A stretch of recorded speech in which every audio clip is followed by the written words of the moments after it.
Maka jangan kaget ya, mohon maaf ya. Di sini mungkin tidak pernah lihat saya begini, mohon maaf ya. Saya bilang biar nggak kaget ya. Saya sampaikan di publik biar nggak fitnah. Mending saya sampaikan, gitu. Tapi boleh nggak saya tanya ke polisi? Apakah ada aturan warga negara harus sholat begini? Enggak. Yang nggak boleh adalah mengajarkan aliran sesat, betul nggak? Melarang orang untuk sholat begini, betul nggak? Saya nggak ngelarang, saya ngasih tahu. Jelas? Saya tidak sholat seperti itu. Apa? Nah, yang di sini sholat begitu apa enggak? Terserah kamu, betul nggak? Pernah dilarang sholat begini? Enggak. Tapi juga enggak disuruh ya, kecuali disuruh momen-momen tertentu ya. Nah, jelas ya? Nah, inilah yang saya suka, saya senang. Kita ketawain MU nih yuk. Yep. Assalamualaikum warahmatullahi wabarakatuh. Alhamdulillah wassalatu wassalamu ala rasulillah wa ala alihi wasobihi wa mawalah. Amma badu, jumpa kembali bersama Kiro Channel. Kengawuran Mr. TM semakin menjadi-jadi. Di video ini dia mengaku gak pernah sholat. Ini jelas aneh. Ngomong masalah agama sok paling bener. Ternyata gak pernah sholat, dan mengartikan makna sholat dengan pikirannya yang ngawur. Ya kalau ngaku beragama Islam harusnya sholat mengikuti cara Rasulullah. Oke, kita simak saja pengakuannya yang super konyol ini. Kau mengingat Allah, ya, nggak mungkin kau mengingat seperti mengingat makhluk. Nggak mungkin kau mengingat Allah seperti dengan kemampuan panca inderamu. Karena dia laisa kamislihi syai'un. Dia di maliki yaumiddin. Maka kami serta menduga kebohongan yang luar biasa disampaikan oleh ulama, kiai, ustadz, gus, buya, dan habib, ataupun yang ngaku mursyid ya. Mereka tahu cara mengingat Allah, tapi tidak lewat wasilah. Dusta. Nah, inilah andalan si TM. Mengingat Allah harus melalui wasilah. Si TM beranggapan wasilah adalah mengingat Allah itu harus melalui perantara wujud Rasul di zaman sekarang, yaitu berwujud manusia laki-laki yang menjadi wakil Allah di dunia, dan yang biasa dijadikan saksi dalam syahadat andalannya si TM. Ini jelas keliru ya. Mengingat Allah bukan seperti mengingat makhluk, tetapi mengingat kebesaran, kekuasaan, keagungan, kemuliaan Allah subhanahu wa ta'ala, dan kekerdilan kita sebagai makhluk. Apa yang kau sembah dalam sholatmu? Katanya Allah.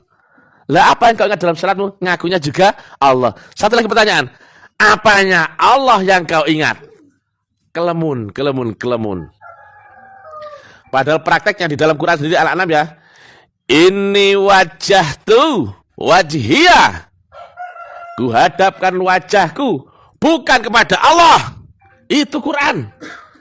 Tapi kuhadapkan wajahku kepada wajah. Loh, bukan Allah loh ya. Wajah. Berarti wajah itu apa? Wujud. Maka wujud setelah apa? Kau lihat. Maka yang kau ingat adalah wujud yang sudah pernah kau saksikan dalam syahadatmu. Jelas-jelas tertulis kuhadapkan wajahku kepada Allah. Si TM plesetin dengan kata wujud, dia tambahkan wujud yang pernah disaksikan dalam syahadat. Wujud siapa nih, yang disaksikan dalam syahadatnya grup si TM? Kalau si TM menganggap yang disaksikan dalam syahadat itu adalah wujudnya manusia, ini ngawur, walaupun ngakunya manusia sebagai wasilah utusan Tuhan, yang dia sebut Rasul di zaman sekarang, ini malah tambah ngaco. Nabi dan Rasul terakhir adalah Muhammad Shallallahu Alaihi Wasallam. Dari Anas bin Malik bahwa ia berkata, Rasulullah bersabda, rantai kerasulan dan kenabian telah sampai pada akhirnya. Tidak akan ada lagi Rasul dan Nabi sesudahku. Tirmidzi, Kitab Ur-Ruya, Bab Zahab Un-Nubuwah, Musnad Ahmad, Marwiyat Anas bin Malik.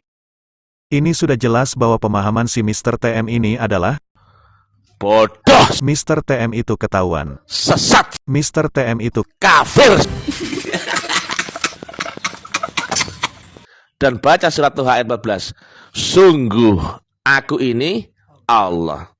Sembahlah aku dan, bukan dengan ya, dan dirikan salat untuk mengingatku. Bukan dengan lo ya. Berarti ibadah tidak hanya dengan salat. Tapi ibadah itu adalah ini ya. Baktimu kepada Allah dan Rasul ya. Yang di situ kau akan berpeluang naik dimensi dan mi'raj ya. asalkan kau telah nyambung. Ibadah emang bukan hanya sholat, tapi di ayat ini jelas Allah memerintahkan sholat untuk mengingat Allah. Dalam ayat ini, Allah khusus menyebutkan ibadah sholat, karena merupakan ketaatan yang paling mulia dan ibadah yang paling baik. Di dalamnya terdapat ibadah hati, lisan dan anggota badan. Jika sholat itu untuk menyambungkan, untuk mengingat Allah, saya tanya ini, jawabannya pedas, kritis, dan membongkar dogma. Jika kau telah tersambungkan akan Allah Ta'ala, saya tanya, perlu nggak kau sholat begini? Tidak perlu. What? Sholatmu adalah semua apapun yang kau kerjakan, yang kau baktikan untuk Allah dan Rasulmu itu. Tapi tadi ya, jika telah nyambung. Ini aliran sesat ya. Sesat sekali ya. Dan ya, yang disebut sholat, bukan lagi sholat yang ini. Tapi sholat daim. Yang kau kerjakan saat kau berdiri, duduk atau tidur. Jelas? Ada sholat syariat mulai takbir sampai salam. Di Quran pun menyebut ada sholat daim. Sholat yang tidak putus. Saya tanya, mandi kau sholat gak? Kalau saya nyambung betul gak? Begini nih saya sholat gak? Nah, Urat sarafnya udah pegat nih orang. Mana ayat di Al-Quran yang menyatakan sholat gaib, sholat yang tidak putus. Masa mandi dan dia lagi cuap-cuap saja, disamakan dengan sholat. Ini pemahaman yang ngawur. jangan asal nyocot ya. Saya tidak mengajarkan untuk apa? Meninggalkan sholat. Kerjakan sholat. Tapi dengan dimensimu masing-masing. Jadi ya, jelas ya, ada sholat syariat ya, ada sholat daim, makanya ada sholat yang nggak putus. Pernah dengar nggak di dalam hadis ya, Nabi Muhammad ya papasan sama iblis ya, papasan waktu mau masuk masjid. Bro, gini Nabi, ya ini bahasa warungan ya. Dari mana kamu? Dari dalam Nabi. Loh, ngapain? Saya mau nggoda orang sholat, tapi takut sama yang tidur. Jelas? Tinggian mana derajatnya orang sholat begini sama yang tidur tadi? Nah, saya tanya, tidur itu sholat nggak? Sholat. Jelas? Nah, makin kesini semakin ketahuan bahwa si TM ini Sesat. pemahaman si TM ini super ngaco. Mungkin IQ-nya di bawah standar. Hadis itu tidak mengatakan orang tidur itu sholat. Nih kita bacakan kisah sebenarnya ya. Rasulullah Shallallahu Alaihi Wasallam bersabda, tidurnya orang alim lebih baik daripada ibadahnya orang bodoh. Saat Rasulullah hendak memasuki masjid, beliau melihat iblis berada di pintu masjid. Maka, Rasulullah menegurnya, wahai iblis, apa yang sedang kamu lakukan di sini? Iblis berkata, aku hendak masuk masjid dan merusak salatnya orang itu. Tetapi, aku merasa takut terhadap orang yang sedang tidur di situ, sambil menunjuk seseorang yang sedang tertidur di masjid. Rasulullah bertanya lagi, wahai iblis, mengapa engkau takut terhadap orang yang sedang tidur, padahal ia dalam posisi tidak sadar, dan tidak takut kepada orang yang sedang sholat dan bermunajat kepada Allah? Iblis menjawab dengan licik, orang yang sedang salat itu adalah orang yang bodoh, tidak tahu syarat hukumnya salat, tidak tumaninah, dan tidak bisa salat dengan khusyuk. Untuk merusak salatnya, bagiku sangat mudah. Sedangkan, orang yang sedang tidur itu adalah orang yang alim. Maka jika aku merusak salatnya orang bodoh itu, aku khawatir, dia akan membangunkan orang yang sedang tidur itu kemudian mengajari dan membenarkan salatnya orang bodoh tadi. Saya tidak mengajarkan untuk meninggalkan sholat syariat ya. Tapi, nah cek ya, ini ya. Tim cyber, tim polisi dan sebagainya. Jangan kena fitnah. Saya tidak sholat syariat. Boleh gak? Boleh. Buyar kan ya. Dakwah Ustadz ahli hikayat ya, buyar kan ya. Ngerti mau sholat tunggang-tungging tapi neraka well ya. Jadi kalian wajib sholat ya. Sholat yang dengan 5 waktu. Nah, kalau yang lebih tinggi lagi sholat daim dengan apapun yang kau baktikan untuk Allah dan Rasulmu. Itulah ibadah ya. Dan betul nggak? Inna sholati wa nusuki wa mahyaya wa mamati ya. Sungguh sholatku, hidup dan matiku loh ya. Disejarkan ya. Sholat, hidup dan mati berarti apa? Semua yang kau kerjakan untuk kebesaran Allah dan Rasul. Jelas ya? Salat gak itu? Salat ya. Yang intinya adalah tersambung akan Allah ya. Jelas sekarang? Maka jangan kaget ya, mohon maaf ya. Di sini mungkin tidak pernah lihat saya begini, mohon maaf ya. Saya bilang biar nggak kaget ya. What? Saya sampaikan di publik biar nggak fitnah. Mending saya sampaikan, gitu.